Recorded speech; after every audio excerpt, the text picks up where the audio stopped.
Good morning. Mayor Sullivan joining you on Tuesday, November 2nd at 10 a.m. here at Borough Hall. I'd like to give you an update on last night's council meeting, and then we'll talk a little bit about some upcoming events for the early part of November. Last night, the Borough Council took a very important step in the future redevelopment of our garden apartment districts. As you know, our garden apartments took a tremendous hit in the storm, which it's hard to believe it was 2 months ago that it happened. We've been looking very carefully at the zoning because I think we'll all agree it doesn't make sense to just rebuild where the apartments were flooded. We're not going to be able to stop the flow of water in a storm with the intensity that we had. But what we can do is look at land use and try to create an environment where people can build safely and, more importantly, live safely. So there were a series of 4 ordinances last night. We're going to treat each garden apartment zone slightly differently. The original zoning back in the 30s and 40s took a one size fits all approach to the garden apartment zones, and as land use and weather patterns have changed, it's obvious to us that we need to treat each of the garden apartment zones a slightly different way. So there were a series of 4 ordinances introduced. The process now will be that those introduced ordinances will go to the planning board, and the planning board will have a public meeting next Wednesday night, November 10th, at 7 p.m. at the Council Chambers, 24 South Bridge Street. The public is certainly invited to attend and hear the discussion of the planning board and offer a comment at that point. The planning board will then adopt a series of recommendations to either amend what the council has introduced or to endorse what we've introduced. It'll come back to us for our Borough Council meeting on Monday, November 15th at 7 p.m., again at Council Chambers, 24 South Bridge Street, at which point the public will be invited back to comment before the council deliberates and ultimately votes on the fate of those ordinances. So if you want more information, planning board next Wednesday night, the 10th, followed by our council meeting on the 15th. The intent is to create zoning so that current and future developers have a framework and a footprint in which to know what will and will not be allowed to be built. There are no specific plans for a project as yet. That will come at the site plan phase. Right now, the ordinances will establish the zone, the standards, the requirements, and then the development community will be asked to react, present site plan developments for specific projects. So more details on that to follow. On the financial side, we had 2 bits of good news. There were over 625 applications submitted to the New Jersey DOT, Department of Transportation, for road and infrastructure improvements, and I'm happy to announce that I received a letter yesterday from the DOT awarding Somerville the sum of $394,000 in DOT aid for the upcoming year. That will be earmarked for East and West Orchard Streets, Brookside Avenue, and Riviera Drive. Again, very competitive field. Every town has infrastructure needs. We've had a fairly good track record of getting grants, but this will be almost $400,000 that we can put into our capital projects for next year for those 4 particular streets. The process now will be to bid them out to the construction community and make an award, and then have pre-construction meetings. There'll be information out to the residents on those streets, and then the schedule will be established probably early next year for the awarding and ultimate reconstruction of those roads, hopefully in 2022. Likewise, we applied for money from the Somerset County to rehabilitate and restore the entryway to this beautiful building known as Roberts Mansion and more commonly known as Borough Hall. We've had a lot of success in doing interior renovation, rehabilitation, restoration. The outside front entrance is tired and it needs some help. There's some peeling paint. The steps are not great. The railing it is in need of repair. So we applied to the county, and they have awarded us $124,000 that we will again use for that. And the process will be the same. We'll bid the project, ultimately award it, and there'll be a construction schedule. There probably will be some minor disruption to the front entry at Borough Hall if and when the COVID pandemic eases up and we can once again use the building for public access. We may be able to complete the work while the building is still shut by using the exterior ramps. So there'll be more on that, but we're very grateful to Somerset County. These two projects are very encouraging to me because for many, many years, the hardworking taxpayers of Somerville send money to Washington, we send money to Trenton, we send money to Grove Street, and historically, the faucet's only run one way. We've spent our tax dollars to those entities with very little in return. But we have, over the last several years, been very fortunate in receiving a good amount of money from the state of New Jersey. I talked at our last meeting about the $3 million grant from the DEP to help us start to clean up the landfill site in preparation for the solar farm project. The road projects that we've done in the past have been supplemented with a lot of state aid, and now we're getting over $500,000 in needed money that will replace money that we ordinarily would have to tax, the businesses and the homeowners. Every dollar of grant money replaces a dollar of taxation money. So we will continue to aggressively pursue those grant opportunities and hope to continue the success we've had. So there'll be a lot of construction going on next year. We will have some in-house projects that we will fund through our capital budget. Finance Committee is working on the 2022 budget right now, and they'll have a finalized budget sometime in March for the council to consider. Borough Council last night authorized the final bond for the new fire truck. As you know, the one engine was badly damaged in the storm and is really beyond repair. We've purchased a backup truck from Scotch Plains so that our fleet is fully staffed right now. But the bond that was put in place last night will go to purchase the new truck. Estimated delivery time on that is between 18 and 24 months. The truck committee is working on the specifications for it now, but there'll be updates as we go along.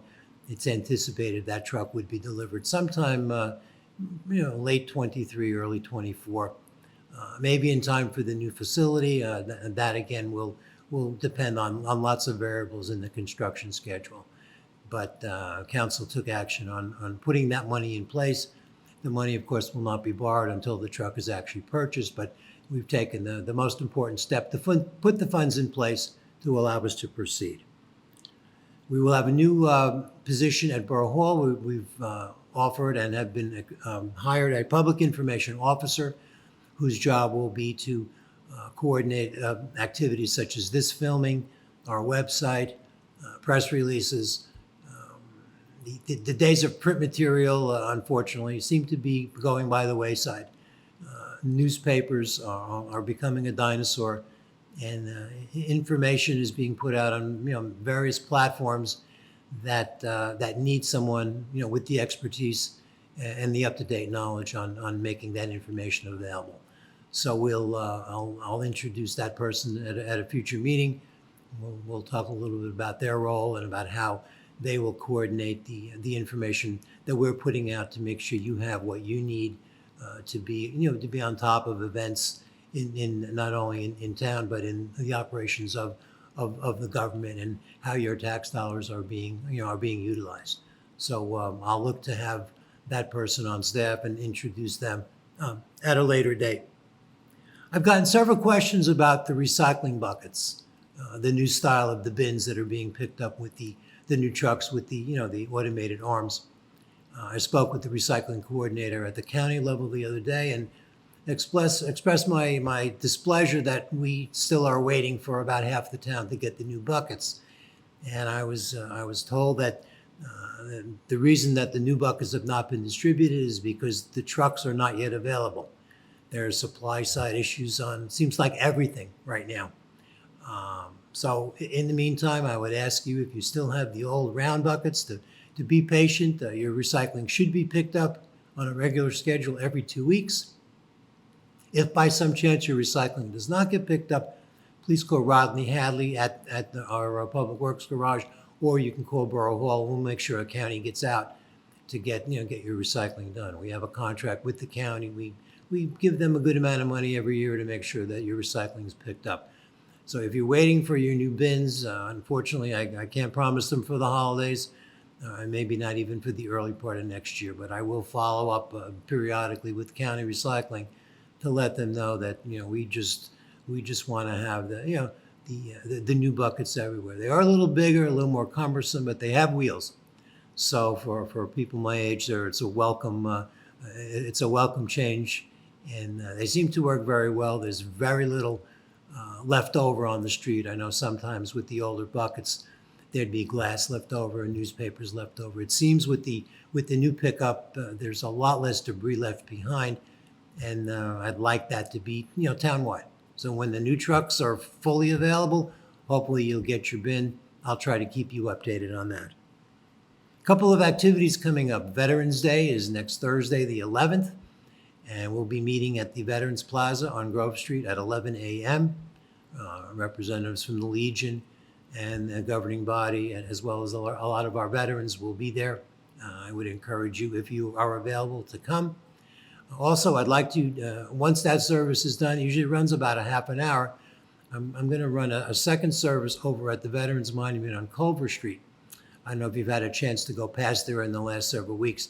That monument was completely submerged during the storm.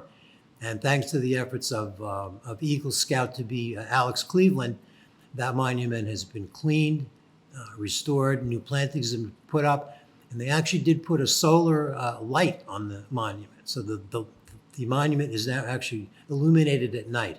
I've seen some pictures of it. I haven't been by there in person, but the pictures look outstanding. It's just a fitting tribute, and it's so gratifying to know that monument will be at its best for Veterans Day, 9 days from now.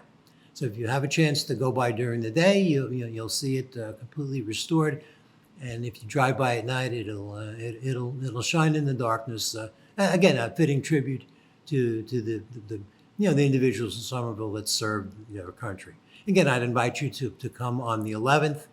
We'll be on Grove Street at 11, and then at Culver Street about 11:30, 11:45. Turkey Trot coming up on Thanksgiving morning at 9 a.m. at Engine Company on East Main Street. I understand from Recreation that there are already 500 people signed up. You can still sign up in advance on the website, or you can even sign up that day. A lot of people, I think, tend to wait to see what the weather conditions are like. There have been years when it's been balmy and sunny and just a good morning to be out. And there have been other mornings when it's been a weather challenge. So if you're inclined to run or even to walk quickly, check out the Turkey Trot. And if you just want to line the streets and encourage the participants, again, we're at 500 people. And we'd like to get even more. And then finally, Pioneer football. I was pleased to attend the last home game last Friday night for the varsity. Kind of a cold, brutal, windy night. It was senior night. It was fun to see the seniors accumulating 4 years of their high school career. Somerville will be home this Friday night, the 5th, 7 p.m. at Rawway. Rawway will be in to visit. We're the higher seed, so we get the home game. And I spoke to the coach the other day, wished them well. I'd love to pack the stands. Last Friday was sparsely attended because of the weather. But this is a home game, and the team's done well this year. It would be nice to fill those seats.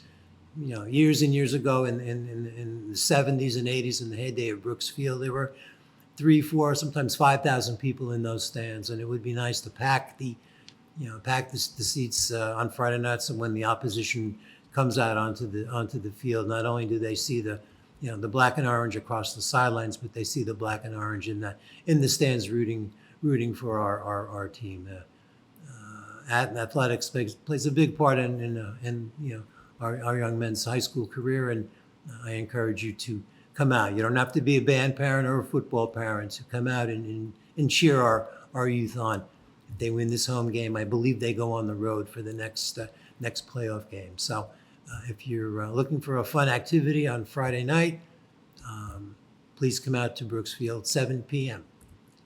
So that's pretty much all I have for tonight. And today, of course, is Election Day, and if you catch this show before the end of the close of the polls at 8 p.m., I encourage you to come out and exercise, one of the most important and privileged rights we have as Americans to cast your vote for the candidate of your choice.